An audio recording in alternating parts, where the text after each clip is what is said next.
શાળાના વાર્ષિક દિવસમાં ઉપસ્થિત આદરણીય શ્રી આ કાર્યક્રમના કરતા હતા એવા ભાઈ શ્રી અશરફભાઈ બલોચ, એવા જ ભાઈ શ્રી ડૉક્ટર ભરપડા સાહેબ, એવા જ પૂર્વ કૃષિ મંત્રી આદરણીય શ્રી બેચર બાપાના ધર્મપત્ની અમારા આદરણીય માસી શ્રી ચંપાબેન, એવા જ નિશાબેન ભાદાણી, એવા જ અમારા સાથી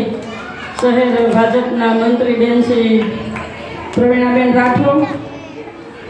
એવા જ આપ સૌ વિદ્યાર્થીઓ,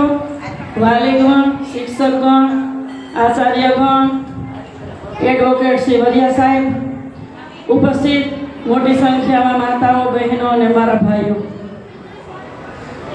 વાર્ષિક દિવસ એટલે આખા વર્ષની સિદ્ધિઓ જે વિદ્યાર્થીઓએ મેળવેલી હોય છે એના લેખાજોખા,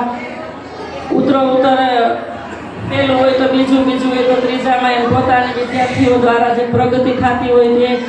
અને વાર્ષિક ઉત્સવ એટલે માત્ર ને માત્ર પુસ્તકીય જ્ઞાન નહીં પણ આધ્યાત્મિક, સાંસ્કૃતિક અને સર્જનાત્મક વિદ્યાર્થીઓને જે પોતાના શિક્ષકગણ જે પોતાનો બાળકોનો વિકાસ કરે છે અને આ સ્ટેપથી બાળકો જે આગળ જઈને કંઈ ને કંઈ સફળતા પોતાના જીવનમાં મેળવે છે. શિક્ષક